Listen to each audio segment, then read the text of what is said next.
Joint meeting of the House Ag and Environment and Natural Resources Committees to order.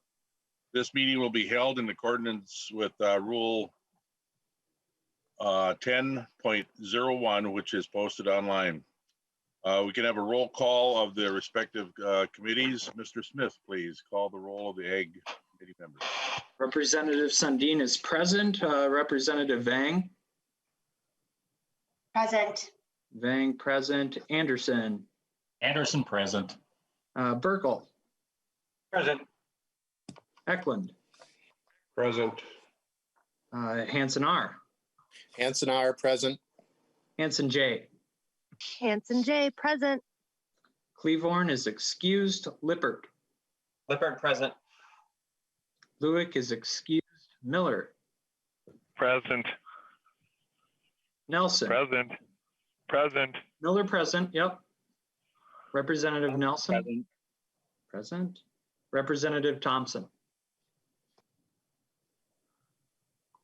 We do have a quorum on our side, Mr. Chair. Thank you, Mr. Smith. Mr. Koppel, would you take the role of the Environment Committee members? Yep. So Wozlowick. Present. Heinzeman.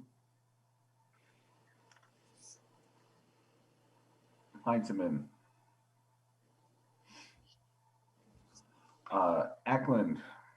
Eklund present. Becker. Backer present. Becker Finn. Present. Eklund. Present. Fisher. Fisher present. Green. Present. Igo. Present. Jordan. Jordan present. Keeler.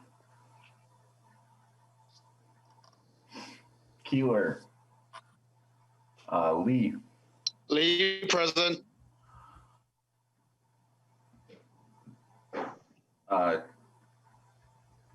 That is everybody. We'll go back. Heinzeman.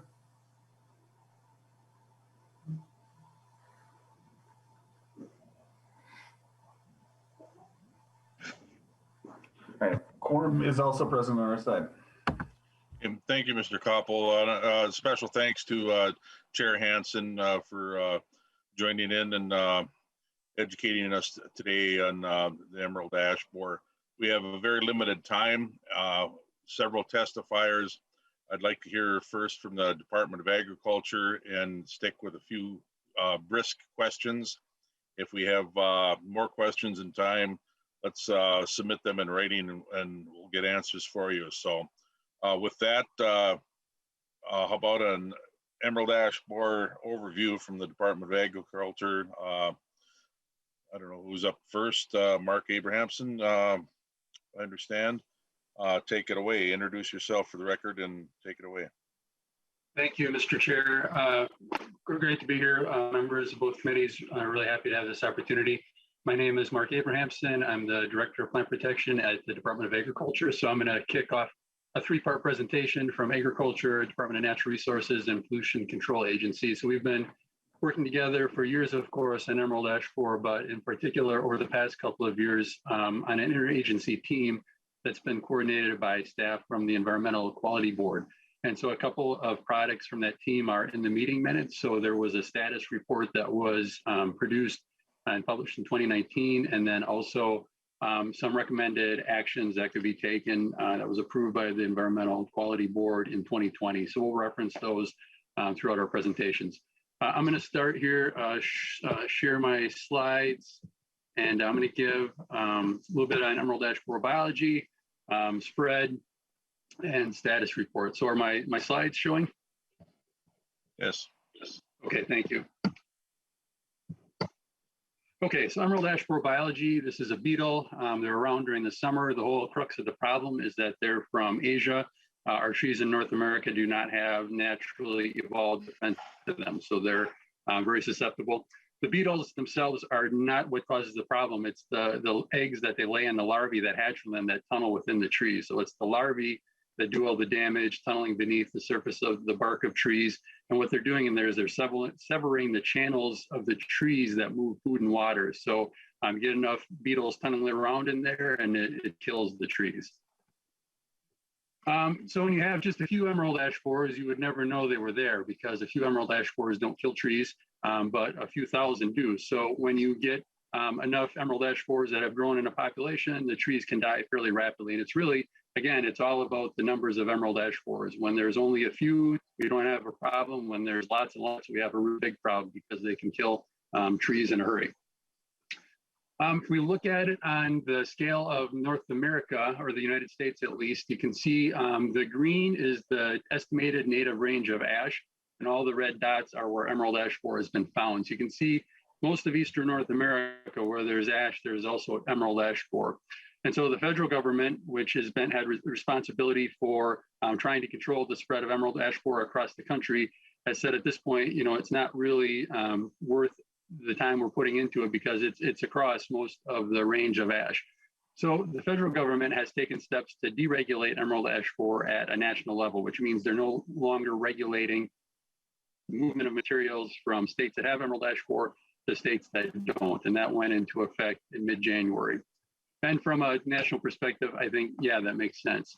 But from a state perspective, in Minnesota, it's a very different story. So we have still a relatively limited area of the state that's infested.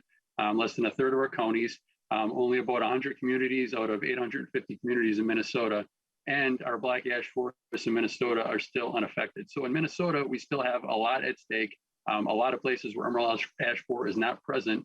And so we're continuing to regulate emerald ash borer at a state level. We have always done that in terms of movement within the state. What we've done now is we've stepped into the role that USDA used to play, and we're regulating now products that would move in from other areas of the country that are infested into Minnesota. So basically, even though it's working a little bit different, there's not really much difference in terms of how emerald ash borer is being handled in Minnesota. I just want to point out a little bit on this map. We've got a really good tracking system for where emerald ash borer is present and having impact. And so on this map, this is available online at the web address I'm showing. The red highlighted areas, those are regulated areas, and then the green areas are where emerald ash borer is considered to be kind of generally present and infesting trees. And if you zoom in on this map, you can get right down to where infested trees have been found. So we know that there are places in Minnesota that just haven't been discovered yet that have emerald ash borer, because that's the way it works. It takes a few years to find it. But we're really good at finding and places where it's having impacts and getting that published. So this is really a good resources for people to use to make management decisions, because these are the places where emerald ash borer is having impacts now, and you can use this to guide decision making regarding them. Emerald ash borer, Department of Ag, we're all about trying to stop the spread, slow the spread, keep it from spreading as long as possible. Along with regulating, that is also a big communications job. So we do a lot of work to try to get that message out to the public. That's one of the big problems with emerald ash borer, is that firewood is a prime mover, and anybody can move firewood, and we can't regulate everybody. So we have to get to them through outreach communication. And my experience has been, you can't tell people enough. We have to keep repeating the messages so that they're keeping in mind that this is still a thing that they need to worry about and take steps to avoid. Really, a lot of our effort in terms of spread has been focused on communities. And the reason for that is emerald ash borer goes with people. And so communities are the first places where it shows up, and it's the easiest place for it to get spread from. So we've really focused our efforts on the community level and trying to help communities in terms of like what steps can they take that not only help their community, but that take measures that are going to keep emerald ash borer from growing and spreading out of that community. So we've got a really nice resource, again, online for communities, like what are the specific steps you can take? How do you implement a good management plan for emerald ash borer? And again, our goal in this is if we can attack it in communities and have really good actions going on in communities, we can keep the spread from, we can slow the spread to other areas of the state. For communities, really, it's a tough road for communities. We think about emerald ash borer infested trees. One of three things is going to happen with every tree that gets emerald ash borer. It's going to get removed, it's going to be treated with an insecticide, which can preserve it, or it's going to die and fall apart. And for communities, that last option's not an option because it's a hazard for community. So really, that leaves communities with two choices. They treat trees or they remove trees, and that's what they're going to have to do with all the ash trees in their community. again, slowing the spread is a really good thing. And so this is at a very generic level, spread of emerald ash borer in Minnesota compared to the spread rate in the rest of the country. So this is the instance where it's good to be below average, and that's where we've been. Our spread rate in Minnesota has been much lower than what we would expect from the national average. Probably a few factors at play there that, you know, it's hard to suss out exactly what the reason is, but whatever the reason is, we're glad it's been that way. And the longer we can keep it that way, the better. The longer that it takes for emerald ash borer to get to a community, that's the best management, is to not have emerald ash borer for as long as possible. So that's at spread rate at a very generic level, which, you know, tells us something about emerald ash borer and where it is. But, you know, there's also the question of impact. And so what I'm going to try to do now is get a little bit to impact of communities. And so this is a very general model of emerald ash borer population growth and tree mortality. And so the crux of it is that when emerald ash borer first gets to a community, the population is small and there's no impact of the trees.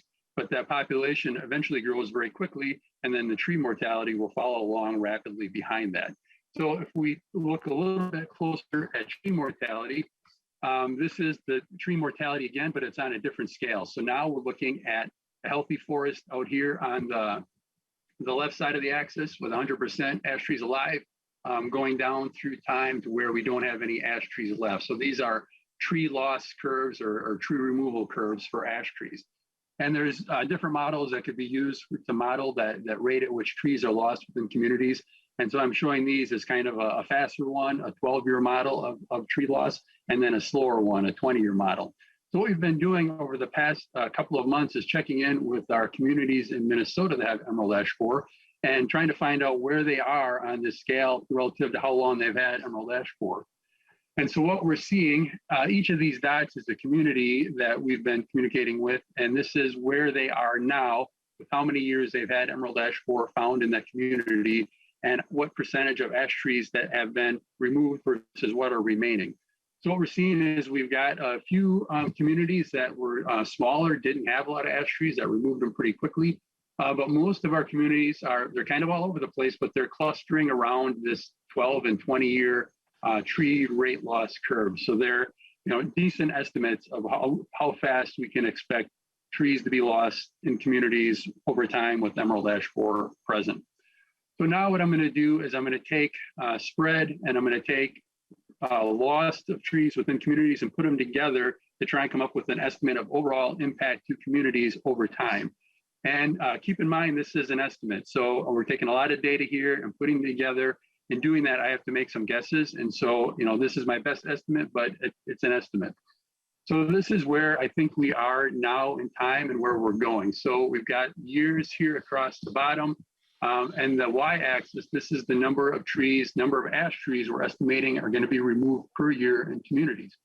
And the green line is with a 12-year loss rate in communities, and the blue line is with a 20-year loss rate in communities, so slower. Here's where we are in 2021. The take-home point is that my estimate is that we've got a long ways to go in terms of tree loss in communities. And over the next 10 years or more, we may be going upwards in terms of how many trees we're losing in communities. So basically, we've got a long way to deal with emerald ash borer. This is just communities. There are other situations as well, forest land, for instance, that Department of Natural Resources will talk about. And so at this point, I'm going to transition to Department of Natural Resources. Next up would be Amy K. Kerber.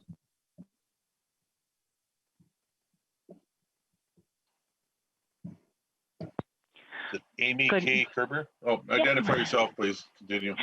Yes, thank you. Good morning. My name's Amy K. Kerber. I work for the DNR, Division of Forestry. I'm the Legislative Affairs and Outreach Supervisor. Thank you for inviting me today.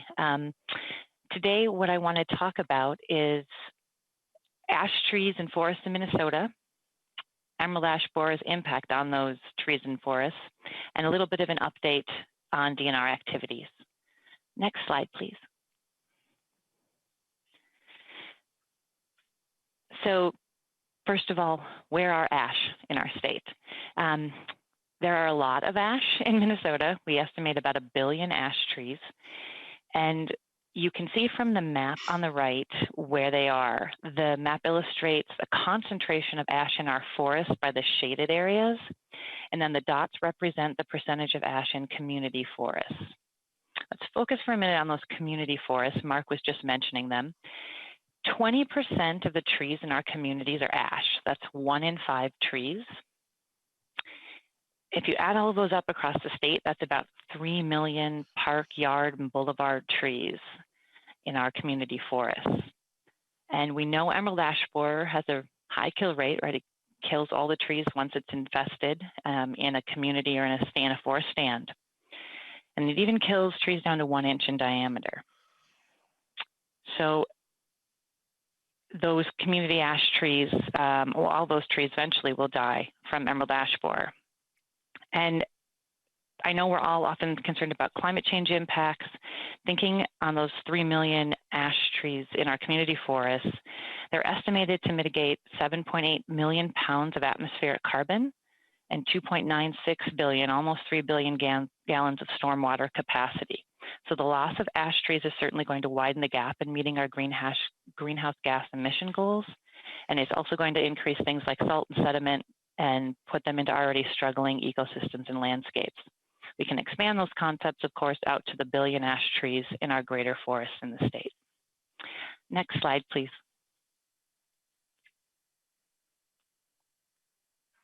Our community forests are at the greatest risk and in the greatest immediate need.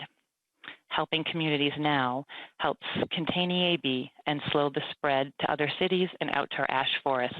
As Mark just showed on a map earlier, we have EAB in communities, but not established in across the 1 million acres of ash forest that we find in northern Minnesota. So it's important to try to keep it away from that forest as long as we can. Cities are continuing to tell us that they need help. They need help to do inventory so that they know where ash are in their communities, to develop management plans that will guide treatment, removal, and replacement of ash. And most of all, they need financial resources to do all of this work. And if communities don't get financial and technical assistance, we will end up with communities full of standing dead ash trees. And I think later today, you're going to hear something from Karen Zumach that'll illustrate a little bit more of the community impact. Next slide, please.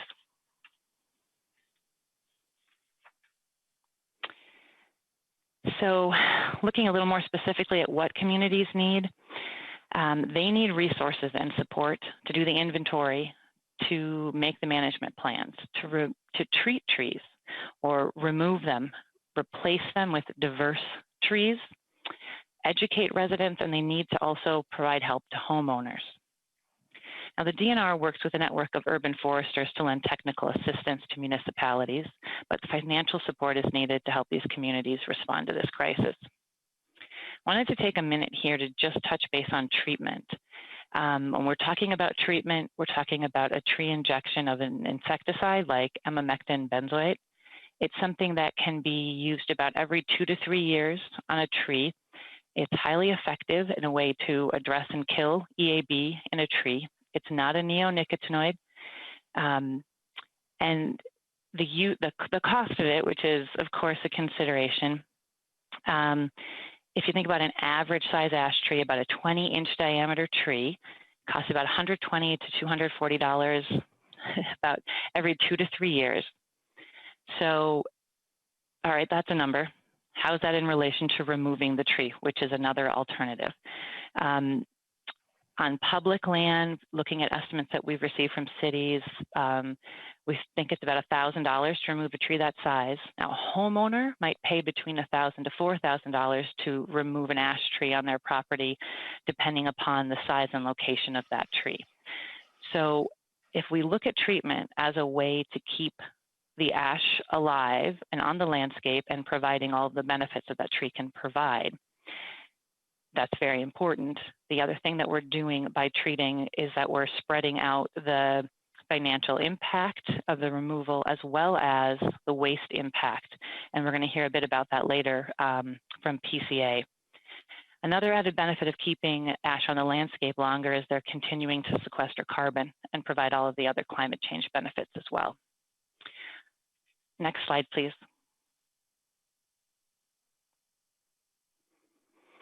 So we have had some recent support for communities. Thank you for that support because it has come, a big part of it's come from the legislature. In 2019, so far we've received $2 million to support communities in recent years, with $3.5 million recommended or pending from LCCMR. We hope that comes through.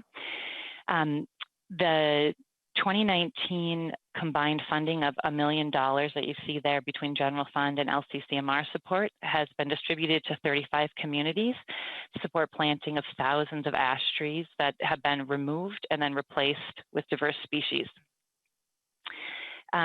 Those projects are going well, and in lieu of listing all the details of what's happening, I provided a handout that's attached to the meeting, the 2019 grants update handout, so you can see the communities and how much money they received and their status. And if any of you want additional information on those communities or other grants, please just let me know, and I'm happy to get you those details. The 2019 general fund dollars for $700,000, that money is set to expire, and we have been hearing from communities that they need more time to finish the work. The seasonality of removing and then replacing trees in the following spring or often fall, which is a great time to plant trees, compounded with COVID means the communities are just not able to get the work done in the time we originally had, and so we do need to have an extension on that allocation of funds. The $1 million that we received just this past fall in the 2020 bonding session, we're excited that we just issued the call for applications. That's out on our website, and those applications are due March 22nd. So if you know a community in need, have them reach out and put in an application. The financial need, despite the recent funding, still continues to be high for communities.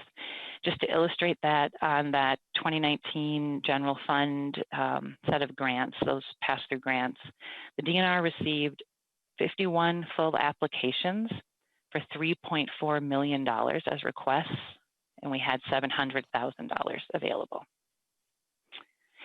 The EQB EAB report recommends $8.5 million a year until 2030 in community support to help combat EAB in our cities and towns. Next slide, Mark, thanks. So we're going to transition, talk a little bit about ash forests outside of our cities. We're in a pretty unique situation here in Minnesota. We have more ash than any other state in the country. 1 billion ash trees spread out on 1 million acres of forest, of which the DNR manages about 170,000 acres. And ash is the second most common tree in Minnesota. While we can learn something from places like Michigan or Wisconsin, New England communities that have already had ash, the sheer volume and spread of ash in our state puts us in uncharted territory. Try that again. For those of you that live in the southern part of the state, most likely the ash that you're familiar with is green ash. That's in upland sites or maybe in communities, cities, and towns. When we're talking about ash forests, we're really thinking mainly about black ash swamps that call northern Minnesota home. And that's where we find about those billion ash trees. And it's in these ash swamps that the biggest challenge is ahead of us. Next slide. So ash forest management, the goals are pretty simple, or pretty straightforward. We want to keep forests as forests. We want to do that for a variety of reasons, for sustainable forest management, for climate change, and a host of benefits. But in ash forests, that's a little bit tricky, as ash is a dominant species in wet, swampy environments, where ash is uniquely suited and has an ability to serve almost as a water pump that helps regulate the water level in the area. And so as we look at managing them, we really have to think about maintaining the hydrology on the site, because as these ash die or decline, if trees are not on those sites to help absorb water in these wetland sites, that unused water that's not used by the ash trees will start to move, and it will move off the site, affecting other parts of the greater landscape as well. We need to think about minimizing habitat and biodiversity loss. As foresters are looking ahead, they are planning ways to best support these unique collections of plants and wildlife found in these black ash swamps. And as we all know, reforestation is key. It does present some challenges because these sites are often wet places. But based on research and recent experience, we're discovering reasonable replacements. We're looking to floodplain species like hackberry or swamp white oak, balsam poplar, cottonwood, maybe even silver maple, and some of them do show promise. Reforestation is necessary here to prevent invasive plants or other trees from establishing. And the way we can deal with that now, we're using harvesting as a tool in these ash forests to open up spaces that will allow new trees, species to grow and establish ahead of EAB. Of course, a challenge within harvesting is that we need to ensure there are markets to support harvesting so that we can support the establishment of other tree species in these ash forests. In August of 2020, the DNR Division of Forestry updated our forest management guidelines, and we are really working to try to implement all of these management goals to get ahead of EAB in our forests. Next slide, please. So I mentioned harvesting and its connection to ash markets as a way to make sure we can keep using harvesting as a tool in ash management. So existing markets for ash are not very broad. As we look at urban ash trees, the main option is energy. And looking at the ash forests, we see markets in firewood and pallet and paper. There's some sawlog or veneer and some solid wood products like flooring, but those are much smaller volumes. We have 1 billion ash trees on 1 million acres. Current markets cannot absorb the future wood. In fact, current markets are not necessarily taking all the wood that's being offered. Ash harvest rates remain constant on DNR lands for the past few years, despite more ash being offered. Ash is, the ash forests we have are dominated by smaller diameter material, which limits the processing opportunities or the interest of different manufacturers. As recommended in the EQB report, we need to find innovative market solutions and financial incentives to encourage ash in our existing markets and spur new markets, along with a plan for ash waste. Next slide, or my last slide. It's been 12 years since we have had EAB was first discovered in Minnesota. We know a lot more about EAB and how it interacts with forests, and we know the biggest impact from EAB is yet to come. Many players are needed to make this a success: counties, private woodland owners, industry, cities, tribes, researchers. No one agency can do this alone. The DNR is committed to the interagency effort and to working with partners to combat EAB. Looking ahead, we must continue our collaborative efforts. By continuing to slow this spread, we allow the cost and impacts to be absorbed over time. Community assistance is critical to slow the spread, and ash use and waste solutions are needed to help maintain ecosystem benefits for our forests. Thank you. Thank you, Ms. Kerber. Next up, we have David Benke from the MPCA. Mr. Benke, would you please identify yourself and continue with the presentation?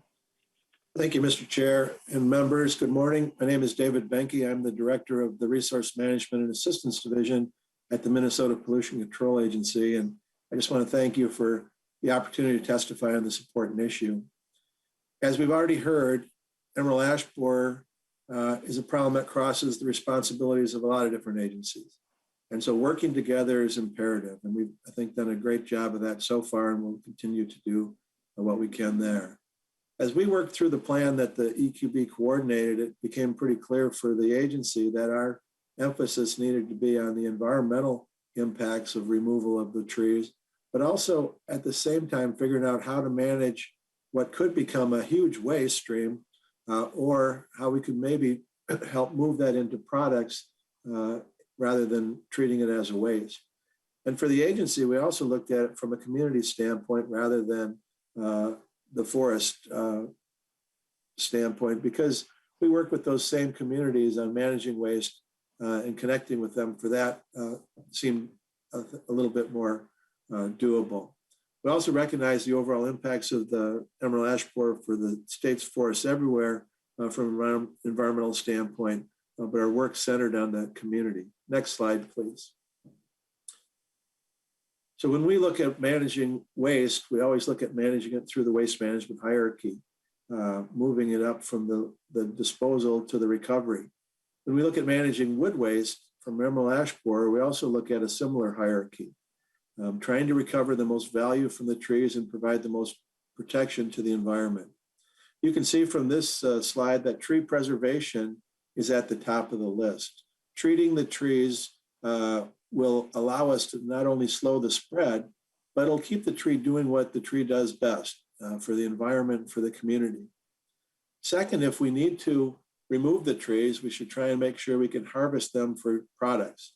Lumber, firewood, mulch, other things have been mentioned, but those products also have value, and using the value from those products to help offset some of the costs might be important. But remember, when you remove a tree, you've got to replace it just to replace the environmental benefits. So you got to make sure that it's just not removed or you lose those benefits if they aren't replaced. So for the other options, as you move down this hierarchy, composting is available, but when we look at the yard waste sites across the state, the volumes that we're talking about for potential removal needs could overwhelm some of these small sites. So we need to coordinate that in terms of volumes so that they aren't overwhelmed. We talked about biomass, and biomass is a huge need in terms of the use of the material generating both steam and electricity from the trees, and it creates energy that is very useful. And the last thing we don't want to see happening is that we have open burning. Just piles of trees burned will cause significant environmental impacts and lose the value that's in those trees. So when we think about it, the most preferable options have the best environmental outcomes, and the least preferable have the significant consequences or potentially the least benefit. Using this hierarchy, everyone needs to work together to put EAB back to use. The next slide, please.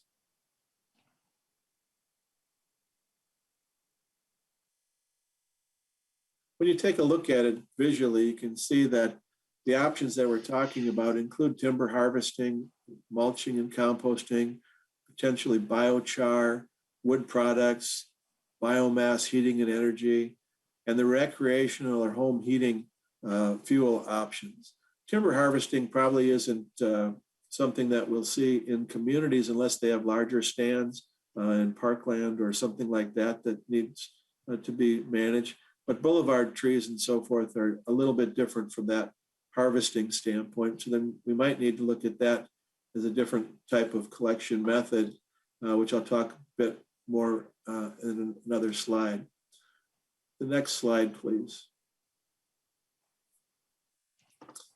So one of the things that we're trying to do is to look at ways we can implement the EQB's report. We're looking at coordination with the communities. One of the options that we think is something that we could do was work through our Metro policy plan that works on all waste, and it would allow us to collaborate with the Metro counties and stakeholders to help develop a plan. We think this planning is a good opportunity to pursue some type of strategic approach that could position us to manage the wood waste. This would allow us, I think, to take our traditional partners, the waste managers, and connect them with other traditional wood product and managers at compost sites and elsewhere. We think that dialogue could help us. We're going to prepare our solid waste policy plan for the Metro, but we also work in Greater Minnesota on planning. And so I think we should look at targeting those counties with potential infestations as we prioritize the planning with those counties. I think that connection with wood product suppliers, organics, waste managers, and our county partners could help yield some ideas and some plans that could help manage this waste. We also need to take a look at research and innovative uses that are out there. We have to look for community-based programs and see how they could help us. There are programs out there that are harvesting wood from the cities right now, and we might want to try to see how we could increase that capacity. We've also heard that there's a new level of research going on with biochar from wood waste. The biochar, if you haven't seen it, it's a charcoal-like product, and it can be used as a soil amendment to help soil retain nutrients and water, improve the fertility of the soil, and can aid in sequestering carbon.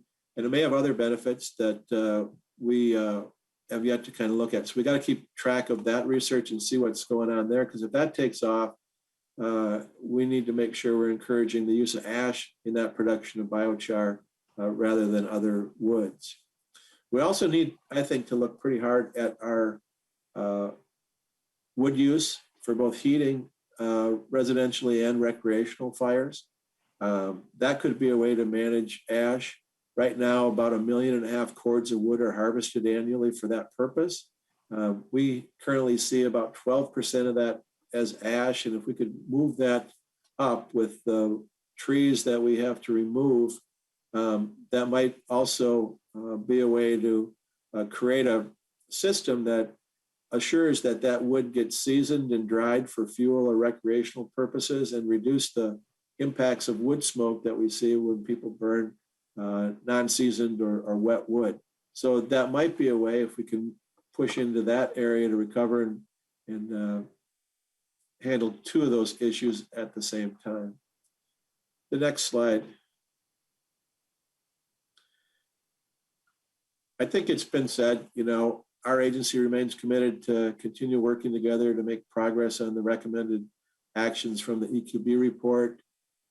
We need to make sure that we have coordinated efforts with the communities. I think we really need to understand the role and costs of treatment to slow and stop the spread of EAB as we think about and provide that financial and technical assistance. For the agency, prevention is our top method, and making sure that people understand that it might be a combination of both, but those benefits of those trees environmentally, the longer we can keep them on the landscape, the better off we're going to be. This is going to cost. There's no doubt that it's going to have a cost no matter what we do, and those costs seem to be unavoidable. We just have to decide when we incur them and who pays for them and how. Getting the highest value out of the material might help offset those costs. So thinking of ways to recover the material for products, I think, is the best. We got to maintain the existing options and invest in more to develop products and expand the end-of-life management of the wood issues. I appreciate the time today, and thank you. And that concludes the presentation from the team here. So I think we can take some questions. Thank you, Mr. Benke and company. We got about 10 minutes open for questions. I see one hand up. Representative Lee, please. Thank you, Mr. Chair. I think this question is for the DNR regarding the funding that they have received around, in the presentation, I believe $1 million from bonding. Knowing that the bonding bill was passed in October and the proposals are due in March, I wanted to see what has been some of the outreach effort and reaching out to the different communities throughout the state of Minnesota and letting them know about the program. Mr. Benke.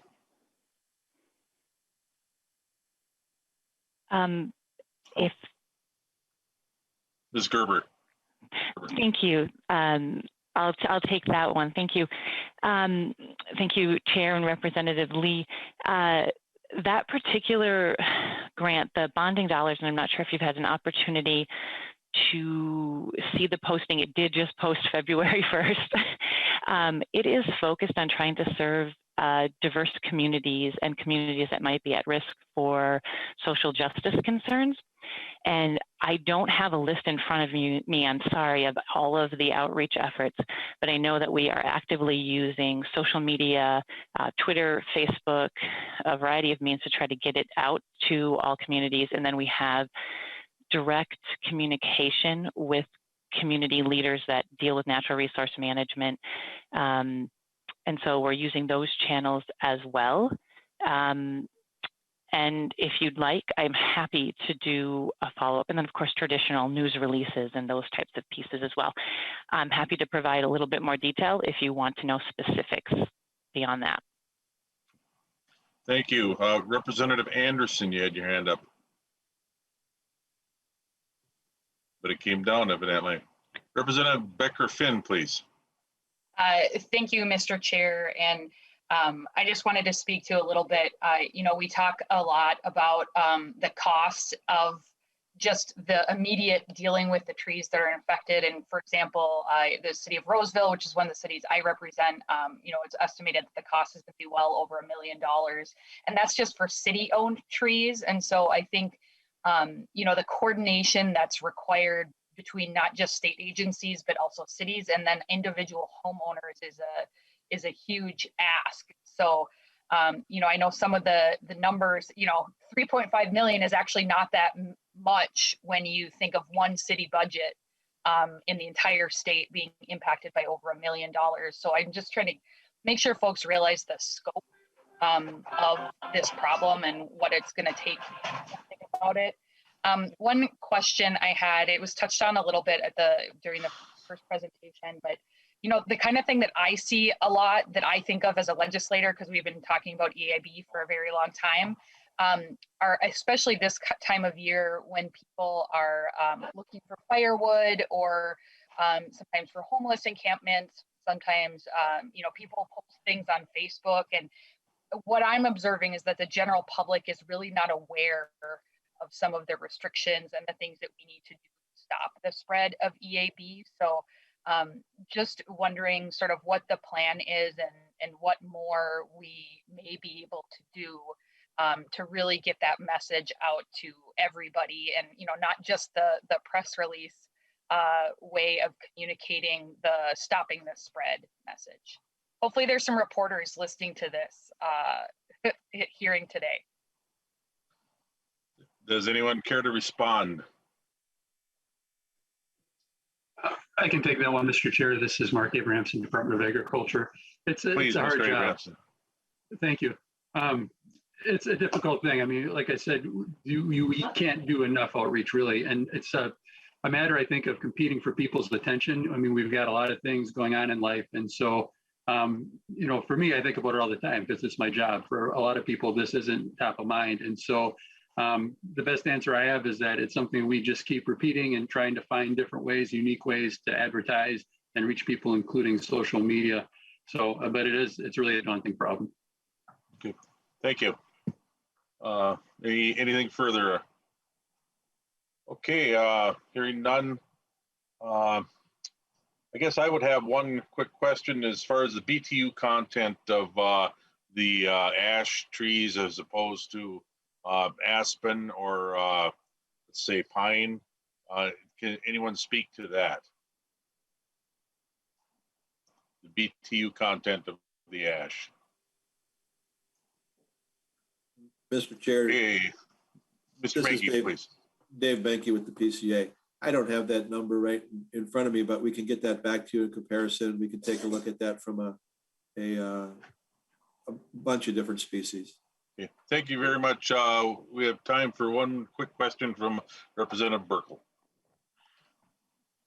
Thank you, Mr. Chair. My question is kind of two parts, but maybe Mr. Abrahamson can answer one and Mr. Benke. But I'm curious if there's been any consideration of, I saw compost and mulch mentioned. Has there been any consideration of using some of this product for bedding for livestock at all? And if the drying down process of that product would kill the emerald ash borer as you dry down that product. I was thinking, in that sense, there could be some kind of a revenue stream built too. I know the the livestock industry is always looking for bedding materials. So has that been considered at all? That's who wants to grab that one? I could start, Mr. Chair, and then maybe Mr. Dave Benke. Abrahamson. Yeah, thank you. So I'd say that yes, material does go into the mulch stream, and so that is an existing use. I haven't heard specifically of livestock bedding as one of the purposes, but I do know it's, there's an amount of material going into mulch. And yes, if you grind it up into a fine enough grind, you can kill the emerald ash borer larvae in that. And so that's actually a treatment method that then the mulch can leave the quarantine because it's considered not infested anymore. Thank you. Mr. Any Chair, further response? Mr. No, Chair, nothing further. Dave Thank you, Benke. Mr. Mr. Benke. Oh, yes. Yeah. We have, Mr. Chair, not connected with the dairy industry on that yet, but I do think that and the livestock industry might be an option. I think we can follow up on that and see where that might go. That is a need that's out there. You know, the bedding is being looked at in a lot of different materials for that purpose. So we can follow up with the larger facilities that we work with and see what concerns they might have, or if there's an opportunity there. Thank you. We're running a little close on time here. We have time for one more question from Representative Anderson, please.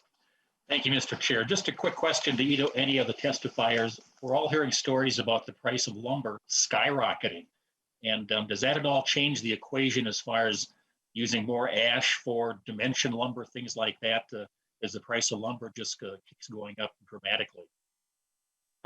Okay, Mr. Benke or company? I can give that a go. Ms. Gerber. Thank you, Mr. Chair and representatives. That's a great question, and I wish I could say yes.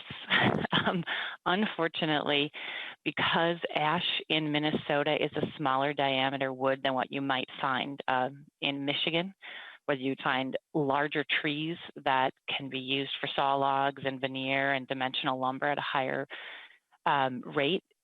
That's not what we see in Minnesota. So the size and then the limited access, because ash is on wet sites that have to be harvested only when the ground is truly frozen to avoid damage to the soils and the environment, it makes the wood less predictable, less reliable for the mills, so they tend not to rely on it in those situations. And so where I don't think we're going to see an increase in interest for ash lumber as a result of that price increase overall. Okay, thank you. Representative Lippert, if you can do this in 1 minute, get an answer in 1 minute, the floor is yours. Yes, very quickly. Thank you, Mr. Chair. So I was pleased in the last presenter's presentation to see mention of biochar. I'm just curious if, I know the Natural Resources Research Institute in the University of Minnesota Duluth doing a lot of work related to biochar. I think it has tremendous potential in both agriculture and in water treatment, dealing with PFAS, things like that. Just wondering if you're connected with them and also thinking about ways that we could advance this research and support it. Who wants to tackle that one? Mr. Chair, Dave Benke with the PCA. That is exactly where we have seen the research starting to come out of, and that's where we started to make some connections to see what type of applications it could be for. And then, as I mentioned in the testimony, we want to make sure that if it does start to take off for those applications, that we include ash for the production of the biochar. And that might be an additional research opportunity to make sure that the char that is made out of the ash is suitable for these applications. Thank you so much. If the testifiers would stick around for a little bit, we have some more questions that we can't get to right now, but maybe we can pick them up at the end. Next up, we have a presentation from the Shade Tree Advisory Committee for the next few minutes. Karen Zumach, Director of Community Forestry. Please identify yourself and continue with your presentation. Thank you, Mr. Chair and committee members. My name is Karen Zumak. I'm the Director of Community Forestry for Tree Trust, and I am the current president of the Minnesota Shade Tree Advisory Committee here in Minnesota. It is a committee that's composed of public and private sector tree professionals, interested citizens, and nonprofit organizations from across the state, with board members representing the Minnesota Nursery and Landscape Association, League of Minnesota Cities, Minnesota Forestry Association, Society of American Foresters, among others. We're tasked with just, educating and informing all Minnesotans about the benefits of a healthy community forest, and we're happy to be here today to talk about EAB.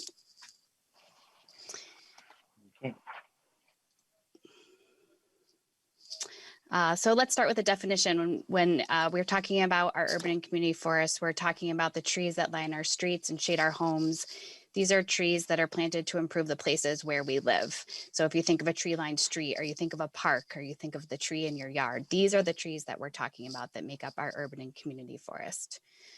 So if you think about your yard as a typical Minnesota community, and you had 5 trees in your yard, you could expect to lose anywhere from 1 to 3 of those trees to emerald ash borer. That's what it translates to as a loss for communities. So if you're a community like Alexandria here in this picture, a pretty significant amount of ash trees in their community, they can expect to lose thousands and thousands of trees over the course of the next 10 years.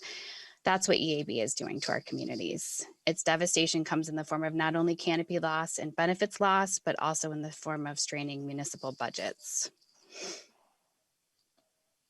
EAB is a big deal. It's considered the most destructive forest pest to ever reach North America and has killed hundreds of millions of trees. We have the most to lose here in Minnesota, as the DNR had just mentioned. We have 1 billion ash trees, and those trees are providing important environmental services to our communities and to our state. It's what we like to call a predictable disaster. EAB has been coming for years. It's been here for over a decade, and we knew it was coming. So unlike this tornado that's left the scar across North Minneapolis back in 2011, we'll see the scars of EAB for at least the next 2 generations due to canopy loss. It's been here in Minnesota for 12 years, probably longer, and is now in 26 Minnesota counties. It has also been found north of us in Winnipeg, so we're nearly surrounded by EAB. The DNR estimates that there are nearly 3 million ash trees growing along our streets and in our urban forests across the state, and we'll lose every single one of them without active management. If any of you remember Dutch elm disease, this is Dutch elm disease on steroids. In 2019, it marked a turning point for our efforts. We've been working with the legislature, with representatives, with the agencies to try to arrange for funding for communities to manage EAB. And in 2019, when we first received funding, that was the start to help communities manage this pest. These efforts must continue in order for our communities to manage EAB where it is. And like Amy Kay said earlier in her DNR presentation, keep it out of where it isn't. And it should be noted that in 1975, when Dutch elm disease funding was first allocated, there was $1 million the first year and $28 million appropriated the next biennium. There is a precedent here within the state of Minnesota to help communities manage their urban forests. It's imperative that we provide comprehensive access to all the tools in the toolbox for municipalities, including inventory, treatment, management, planning, preservation of those high value trees, removal of low quality trees, and then replanting with a diverse variety of species so we can really maintain those ecological services.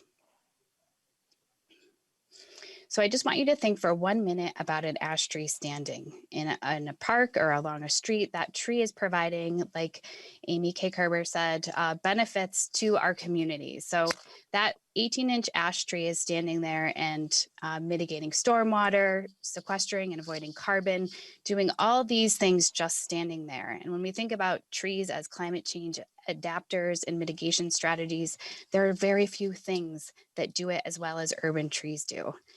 They increase in value over time, providing more and more benefit as they get bigger and bigger, and they are critical to our climate change goals here in the state of Minnesota. Research has shown that when invasive species like emerald ash borer come through, it takes nearly 2 generations for those trees to, the tree canopy to be restored to its pre-invasion levels. Those trees are super important when we're talking about climate change.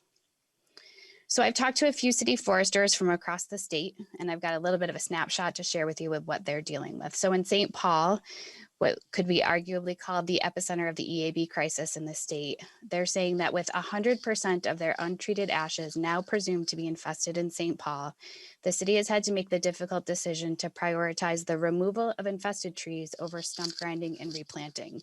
There's that delay. If these funding levels remain static, as they have for the most part of over a decade, with the exception of a few funding infusions, stump grinding and replanting could lag behind removals for up to 10 years. With over 11,000 ash trees remaining on city streets, the impact of these removals without adequate funds to replant will be a blight on the city and its residents. In Winona, the wave of EAB infestations has given its city foresters' busy teams tons of time-sensitive work to bring down dying trees before they fall. And that's limited the amount of time and budget the tree crews can spend on planting and other tree-related issues. In Rochester, they're now generally totally infested throughout the community. Their funds are drying up and forcing them to spend more time on emerald ash borer response and give up on more traditional services.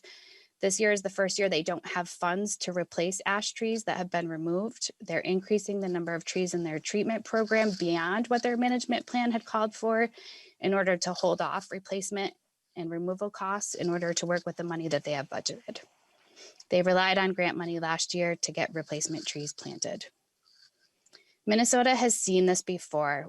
We've invested hundreds of millions of dollars in today's money to support the replanting after Dutch elm disease. This is precisely the type of investment we need today. We're proposing a multi-pronged approach to assist in this battle, and we ask that you support sustained urban and community forestry funding to protect our community forests from future pests and disease of at least $2 million a year. Provide assistance in the form of grants to cities and towns to access all the tools in the toolbox for the next 10 years at the cost of $8.5 million per year to help rebuild and reclaim our urban forests. Continue to support the research being conducted in the northern black ash swamps through the DNR, the University of Minnesota, MFRC, as well as within tribal communities. Find ways to incentivize ash. Creating an urban wood resource hub would be helpful, and we cannot burn or chip our way out of this wood issue. Reuse makes good sense, and ash wood is beautiful. A furniture maker here in St. Paul noted that ash is an underutilized hardwood for custom furniture. It works very well and is a fantastic alternative to oak with more character. And if it were readily available, I'd use a lot more of it. Lastly, provide support for Serve Minnesota's pilot AmeriCorps program, the Community Forestry Corps, which has currently placed 18 AmeriCorps members with nonprofits and municipalities across the state to assist them with their urban and community forestry programs. Right now, there are members serving and playing critical roles in communities like Duluth, Warren, Laverne, Rochester, Winona, Eagle Lake, among others. These are important positions that are helping communities rebuild their urban forests. One thing we know for sure is that time is running out. Communities are truly struggling to keep up with EAB management. We need to manage this pest where it is so so the important research can continue that has come so far since 2002, and we can manage this pest better. Thank you. Thank you so much for that presentation, Mrs. Zomack. Are there any questions regarding the shade tree issues? Representative Morrison, please. Thank you, Mr. Chair. I want to, I guess, particularly thank the chairs for convening this meeting and to the testifiers for their work and continuing efforts to educate Minnesotans on the issue and to address it. I really appreciate Ms. Zumock reminding us of the state's robust response to Dutch elm disease and how quickly the state acted. This is incredibly alarming. I'm struck by the maps that show the breadth of the spread in the state already. This is clearly a statewide emergency. this should be ringing alarm bells across the state. So I'm grateful to everyone for raising this issue today. And boy, we need to act, and we need to act quickly. Thank you. Thank you for those comments. Any other questions or comments regarding the shade tree issues? Okay, hearing none, we actually have a couple minutes. We can go back to a question from Representative Eklund if he wishes. Thank you, Mr. Chair, and I apologize for having to step away earlier when the DNR and the PCA. Ms. Kerber, on the wetlands issue, that's where I live. That's I would say a vast high percentage of the black ash trees are in District 3A.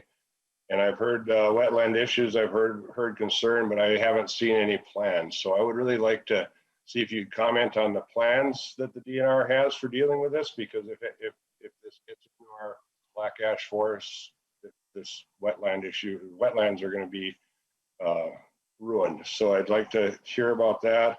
And then the other question I have is for Mr. Benke on the transportation issue. Are you using sealed containers to move this stuff? Because otherwise we're just looking at transfer. I'm thinking about what's been ground up and such for energy projects. What kind of transportation are you using to transport this across the state of Minnesota? Thank you, Mr. Chair. Amy Kerber first, please. Okay, thank you, Chair, Representative Eklund. So, as you said, addressing these wetlands and the removal of living ash in those wetlands is significant. They serve an incredible purpose on the landscape that we all know.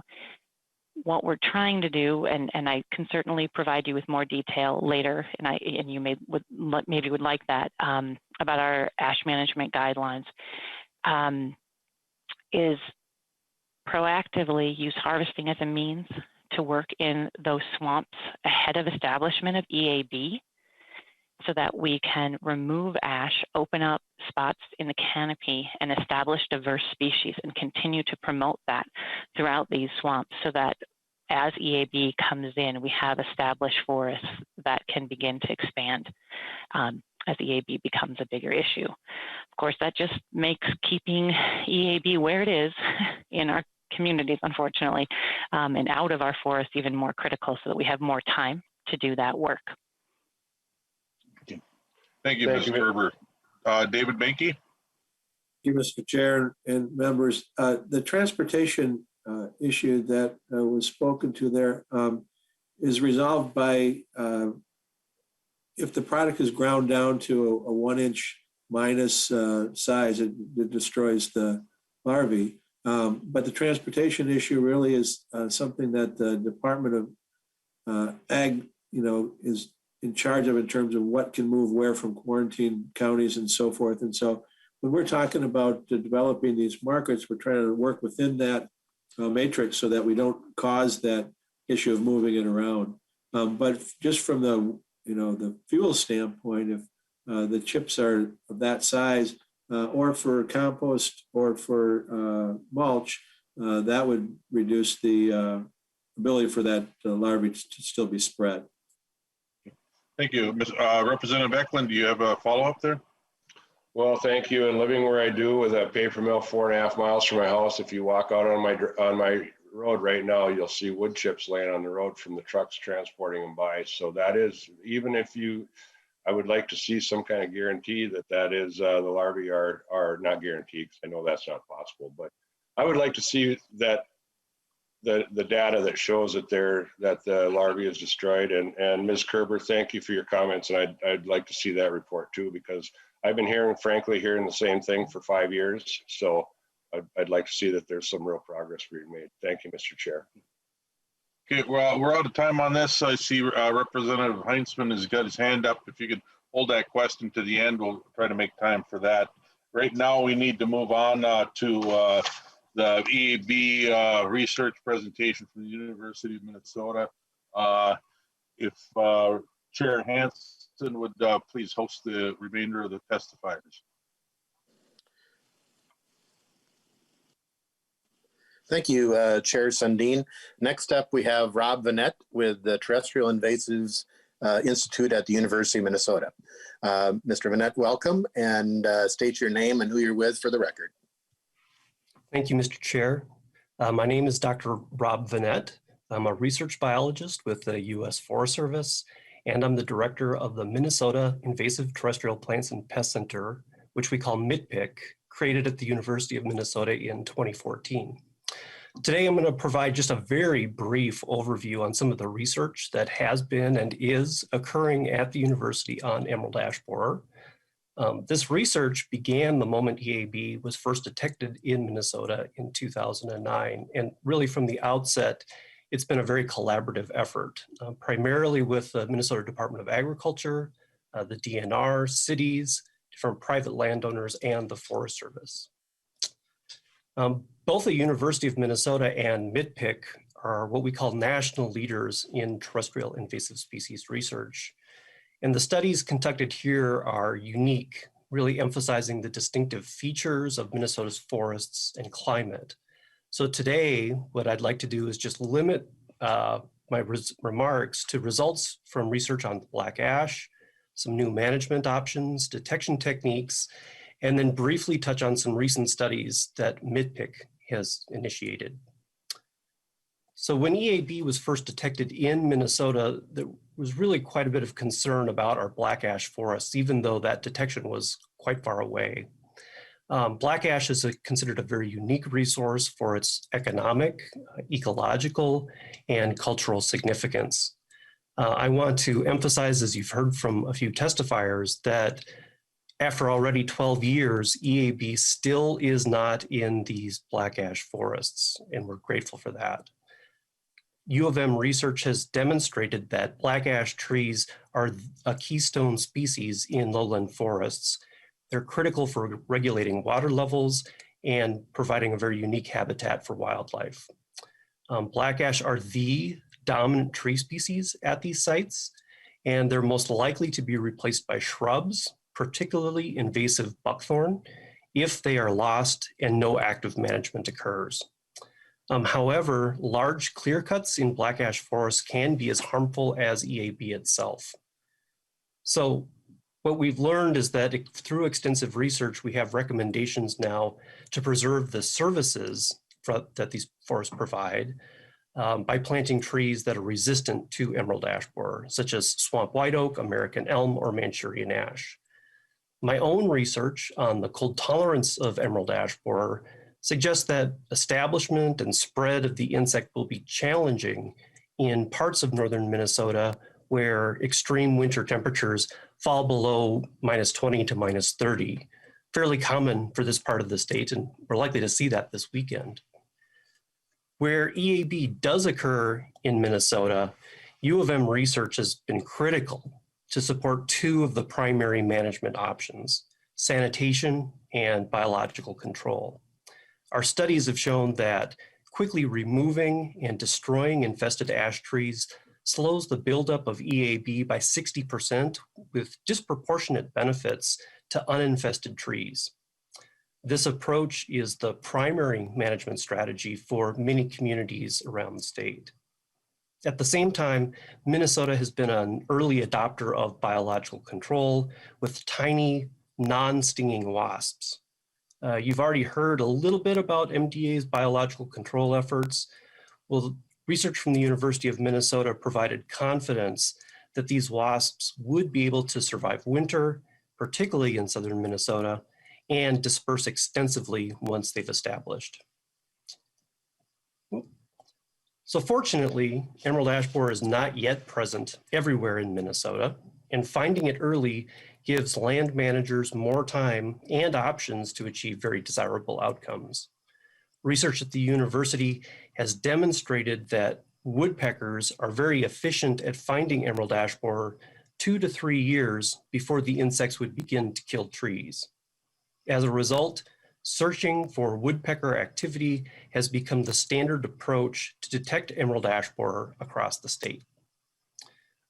Other methods, such as prism traps or branch sampling, are also very effective, but they can be very time-consuming and costly to implement. So lastly, I want to acknowledge some of the ambitious, more recent research on emerald ash borer conducted through the Minnesota Invasive Terrestrial Plants and Pest Center.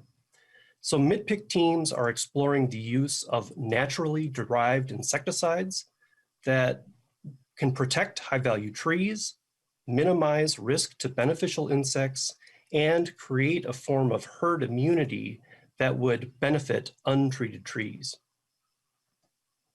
Another team is identifying the wide array of fungi that are associated with emerald ash borer, discovering some species that may infect and kill EAB.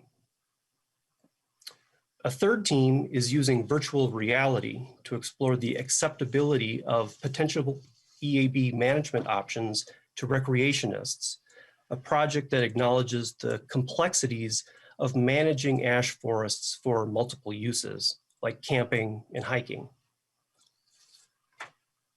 Numerous individuals have contributed to the success of all of this research, and I want to be sure to acknowledge Drs. Brian Akama, Bob Blanchette, Catherine Bushley, Randy Kolka, Brian Palick, Matt Russell, Ingrid Schneider, Rob Slisak, and all of their students, staff, and collaborators who have made such tremendous progress in a short amount of time.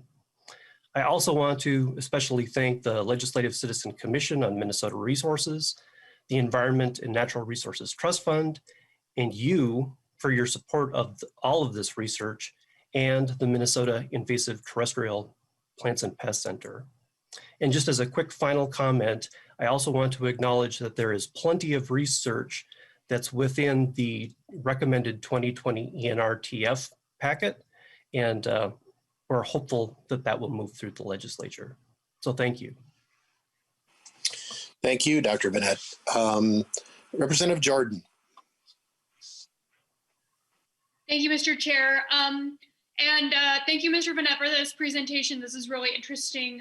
You talked a little bit about the effects of extreme cold temperatures in Minnesota on EAB. I was hoping you could give us a few more details about how extreme temperatures are impacting the spread of EAB, and can you also comment a little bit about how climate change is affecting the temperature of Minnesota and what effects climate change will have on EAB spread and management? Dr. Bennett. Mr. Chair, thank you. That's a fantastic question, and I could probably give a 30-minute seminar easily on that very issue. So let me just give you some of the highlights. The first point is that from several years of work on this, we know that when temperatures get down to around -20, we can expect about half of emerald ash borer to be killed. When it gets to -30, we're looking at about 90% mortality. And how that's playing out is that when you look at the spread of emerald ash borer across the state, you'll see that it's generally more common south of a line that follows Interstate 94. And what's really interesting about that is that as you go north of that line, temperatures are quite a bit colder than the rest of the state. People will comment about Duluth. Duluth is the northernmost occurrence of EAB, but there's a considerable lake effect. And Superior keeps that city warmer, and which has allowed EAB to keep its foothold. Climate change is obviously a huge concern for us. We're starting to see those classic Minnesota winters less and less often, and that creates more and more opportunity for EAB to spread to new areas. But what we're also learning is that climate change is having some very complex impacts on the environment. And so polar vortexes, like we're about to experience this winter, still happen and may happen with an increasing frequency, meaning that although on average our winters are warmer, we may have 1 or 2 days with very extreme cold temperatures. And those are very hard to forecast. So it makes it very difficult to do long-term projections on EAB. Sorry for the long-winded answer. Representative Jordan, follow up. Thank you, Mr. Chair, and thank you, Dr. Bennett. So is there more need to study the effects of climate change on the spread and mitigation and management of EAB and just generally our urban forests? Dr. Bennett. Mr. Chair, absolutely. We're very concerned about all of the future conditions that will affect emerald ash borer. Climate is certainly among them, but we're also concerned about the future composition of our forests. The key point that key advice that we provide is that we really want to see a greater diversity of forests. The challenge is how to do that without creating opportunities for new invasive pests. So yes, lots of room for research. Thank you. Representative Heinzman, I've seen your hand go up and down and up and down, so don't know if it's still there or Representative Heinzman.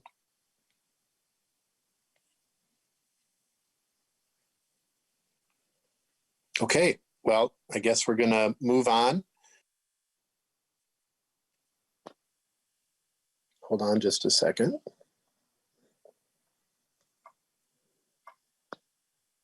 Thank you, Dr. Vanette. Next, we'll be moving to talking a little bit about wood waste. And so we have Ken Smith from District Energy. Good morning, Mr. Chair, members. I'm going to share my screen here. And hopefully you can see that. So thank you for the opportunity to speak with you this morning about tree waste. It's probably appropriate that I'm at the end of what's been excellent presentations on this very important topic, given that we are where many ash trees end up going at the end of their life, and that is into the use of energy. Mr. Smith, if you could just introduce yourself and who you're with for the record. Yes, so I'm Ken Smith. I'm the President and CEO of District Energy St. Paul. I wear a few hats, also Evergreen Energy, and which we have an affiliate, Environmental Wood Supply, that handles tree waste and makes biomass from that we use at our facility in downtown St. Paul. The tree waste comes from a variety of sources, as you've heard today. This is just some examples of the kinds of volumes that we deal with. Some of this is from storm damage. Some of this is from private woodlands and areas where waste has been dumped. You see the ones that are snow.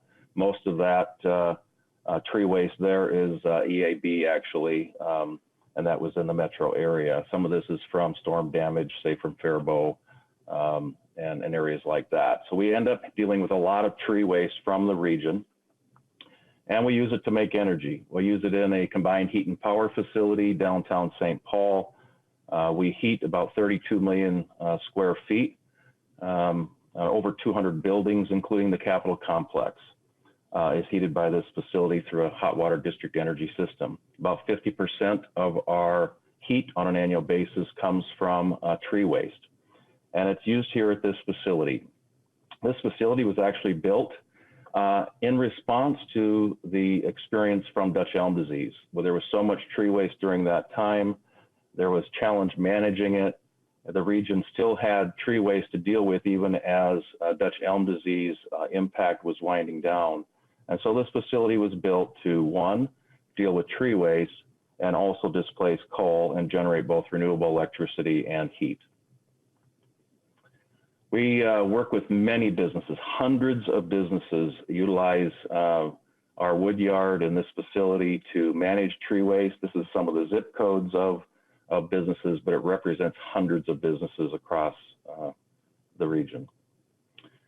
We are seeing a significant increase in the amount of tree waste that we are managing. This is from 2015 through 2020, and the trends are clear. You see Hennepin County at the top. That is the #1 source of material consistently for us, but even Hennepin County has grown about 20% since 2015. And you'll see counties now on there like Anoka. Anoka doubled in the amount of material that we experienced from 2020 to 2019. And in counties like Sherburne County, you can see about 10 times in 2020. It varies from year to year because some of this can be from storm damage, for example, and so you'll have an uptick from a particular area. But clearly, the amount of material that we're dealing with is on the rise. And Mr. Smith, I'm not sure if we're seeing the slides. Are other people seeing the slides? No. Okay, we're missing the PowerPoint. If you can. Okay. Do you see it now? Now we do. Okay, I apologize for that. Okay, So this is just to show the images, this facility downtown and material that we are utilizing and zip codes from across the state. I apologize for that. So this is the waste volumes that we're dealing with. As I said, Hennepin County consistently #1 for us, but increasing quite dramatically. Anoka County increasing dramatically. And so you're seeing it across the board, across all of our counties, particularly in the metro area, we're seeing a significant increase, and I do have a graph for that as well. We also receive material that's in the form of raw tree waste. So this material is the county material is actually ground up in those counties and brought to us. And so there was a question earlier about how does this material move around? If it's within a quarantine, it doesn't need to be ground up, but if it's moving either outside of the quarantine or between counties and you're passing through a non-quarantine area, it would need to be ground to 1 inch minus, and that's how we handle the material that we're managing. We also receive material from small wood chip haulers. This is typically ground up in the metro area. If somebody's removing a tree from a yard or something from near a business. And then raw tree waste is brought to us, and you can see it is increasing quite dramatically there as well. And this is coming from quarantine areas within the metro area. That's in tons. I also have the same data in the form of 22-ton semi-trucks. So that's the largest tractor trailer that we can have on the road. And you see that we have nearly 12,000, and this is just from these counties, nearly 12,000 tractor trailer loads of wood chips equivalent. If we were to line that up, it would extend from the state capitol to Detroit Lakes.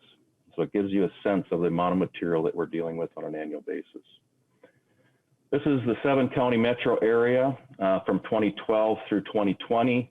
The blue lines, if we continue at the same trend, is for 21 and 22, you can see the volume amounts.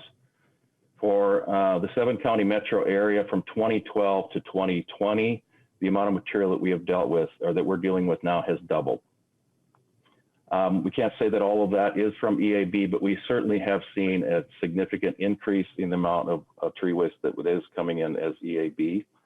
And when it comes into the form of wood chips, it can be mixed together with a variety of things. We don't know if all of it is EAB, but the material, the sites that we go to and we handle raw tree waste, or it's coming into us in the form of raw tree waste, clearly there's a lot of ash wood in that, in the material that we're handling.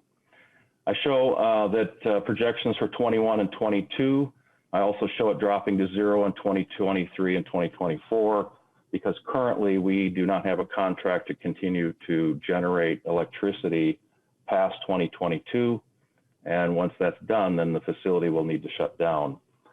We are working with Excel. We've reached agreement with Excel, and we have legislation that's going to be coming forward. It's in the revisor's office for this session that will be needed in order to enter into an agreement to continue operation of the facility. This is my last slide, and this is the raw tree waste. This makes up somewhere around 10 to 15% of the amount of material that comes into the wood yard. I know some of you have visited the wood yard near the Capitol, or it's actually down by Pig's Eye, so not too far from the Capitol complex. We have seen a dramatic step change in the amount of material that we've been handling. We've been handling tree waste for 18 years. We're dealing with the amount of tree waste we've never seen before now over that 18-year time frame. So it is a significant increase, and it's going to need some place to go if we don't continue to operate this facility. I will stop there and see if there's any questions. Thank you. Thank you. Members, are there any questions?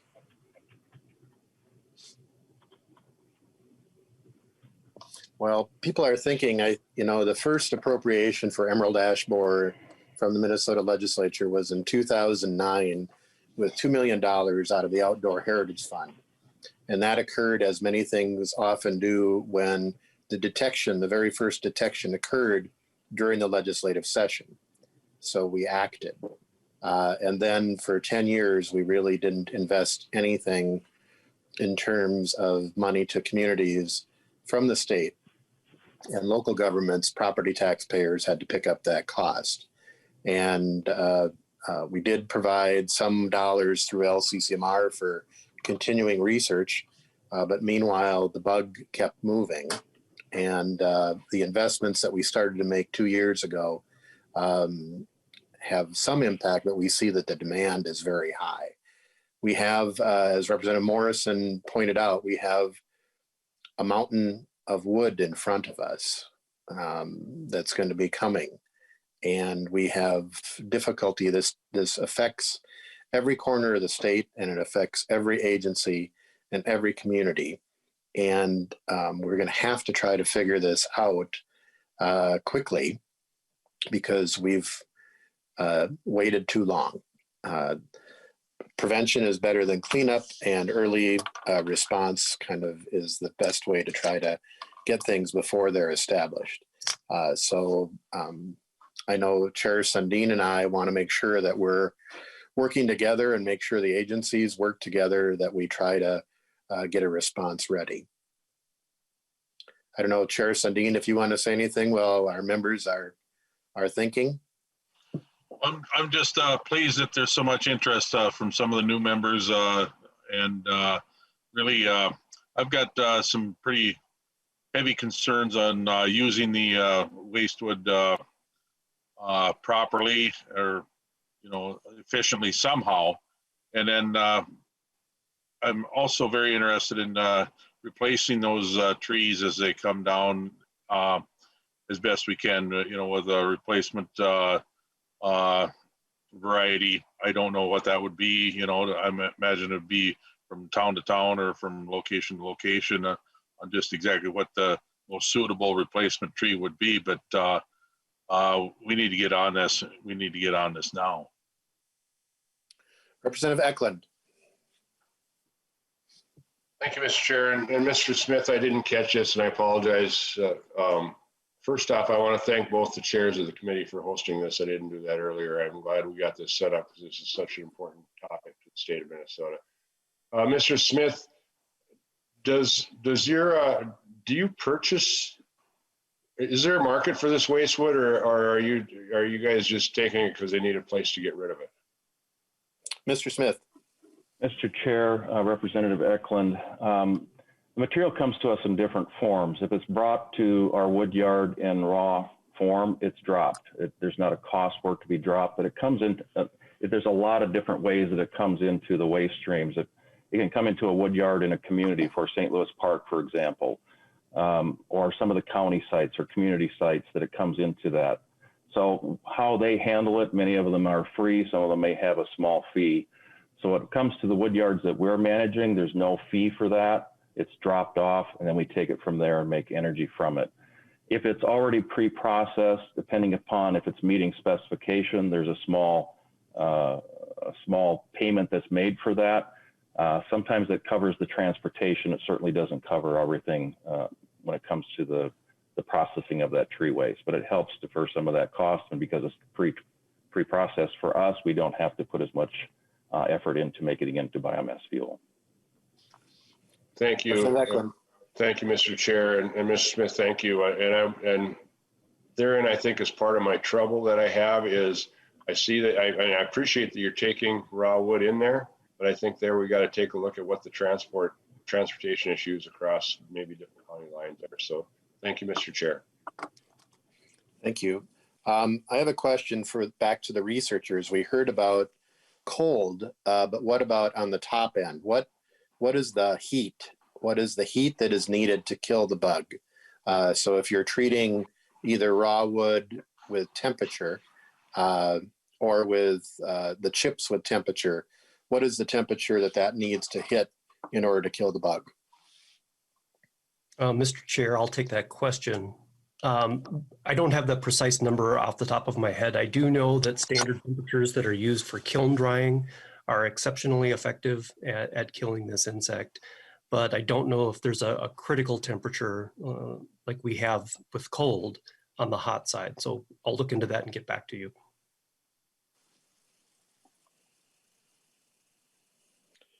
Members, are there any other questions? Representative Sundin, Chair Sundin, excuse me. Thank you, Chair Hansen. I was just wondering, when we convert that wood into energy and burn it, can you talk about the emissions from wood smoke as compared to coal or any other generating electric generating sources? Mr. Smith. Mr. Chair, Chair Sundin, the material is burnt at a very high temperature, about 1200 degrees. And so it is burnt very cleanly. There is back-end controls on our facility. Of course, we have to have an air permit that's regulated by the MPCA. And so we have electrostatic precipitators to pick up material in the back end. So it's actually a quite clean burn if you get it high enough temperatures, and that facility is designed, it was designed to handle tree waste of this form. Okay. If I may follow up. Chair Sundin. How about the ash, the residue? Is that a marketable material at the end of the day? Mr. Smith. Mr. Chair, Chair Sundin, the ash actually, there's two different forms of ash. There's bottom ash, which falls through the grates, and there's top ash, which is actually collected through the pollution control, emissions control system. Both of those are highly valued for soil amendment. So we work with a program that gets that material to farmers and they apply it on their fields for soil amendment. Okay, thank you. Members, we do have, in addition to the personal testimony, we have written comments that were submitted and are posted from the Minnesota Forestry Association and the Partnership on Waste and Energy. I don't see any other questions. I have one additional one kind of getting to the both the dimensional lumber and also the furniture question. So to the scientists, how deep do the larvae go into the wood? So is it when they're working on the tree, is it just that outer layer between the bark and the actual wood, or do they go into the log? Because that would seem to have an impact on the desirability of the lumber and or furniture. Mr. Chair. Dr. Vanette. So the life cycle of emerald ash borer is intimately associated with the bark. You are correct. So they spend most of their time there. As they get ready to overwinter, they will burrow into the outer wood just a bit to create what we call a pupal cell. That's maybe an inch to an inch and a half beneath the surface of the wood. And so that is a concern. But where the insects are depends on which stage of their life cycle they are in. But they do not go into the heartwood whatsoever. And so if we want to look where we might have the infestation, we've got to look for woodpeckers, that they're an indicator, Dr. Vanette? They are better at finding emerald ash borer than we are. That is true, Mr. Chair. Good. Chair Sundin, I don't see any other hands up. Oh, Representative Jordan, and I want to make sure one last call for Representative Heinzman, because I believe I did see his hand earlier. So Representative Jordan, if I'm going to do one more call for Representative Heinzman, because I know he had his hand up earlier. Okay, Representative Jordan. Thank you, Mr. Chair. And thank you, Dr. Vanette. My question is for you, and it's related to my question earlier regarding climate change. Is we see species, and it's about species and indicators for, I mean, I've had constituents, I represent parts of Minneapolis, and they've reported seeing different sorts of birds and species in, Northeast Minneapolis than they've ever seen before. I know we've seen more pileated woodpeckers, for example, I feel like this winter than we have in the past. So as climate shifts, as climate change also shifts our tree line and moves species around, how does that impact our how does that impact the dispersal of other pests? I mean, emerald, we're obviously the focus of this committee's emerald ash borer, but I know as we're seeing the shifts in species across the state, you know, we see hardwoods moving farther north, we see other species moving farther south. Can you talk a little bit about what that means? I think especially as we're looking at other indicators beyond just traditional testing, are there any other indicators that we need to be thinking about as climate shifts our landscape and ecosystem? Dr. Vanette. Mr. Chair, again, it's a very wide-reaching question. So you're absolutely right. So we're very concerned about shifts in tree distributions, and those are changes that are going to happen fairly slowly over time. So we are looking for some of the more short-term indicators. But what's interesting is that as you talk about, as maples, for example, progress farther north, that's happening as pines are being lost. And so the challenge with climate change is that there are winners and losers, and that's true for invasive species as well. What we are seeing are opportunities for things like new invasive weeds to move into the state, and they're changing their distributions, new pathogens, some serious concerns in forestry that are now moving in. But we're also concerned about other species that may have a foothold here and perhaps won't do as well under future climate change. And so we have lines of research that are trying to sort out who the winners and losers are and which parts of the state will experience those changes. Thank you. Representative Jordan. Yes, thank you, Mr. Chair. Yeah, Dr. Vanette, I could talk to you about this all day. So I heard you say you could give it another half-hour talk on the effects of climate alone, and I might hold you to that. But can you give us some examples of what some of those winners and losers species in Minnesota might be as a result of, especially as it pertains to your research? Dr. Vanette, the last question.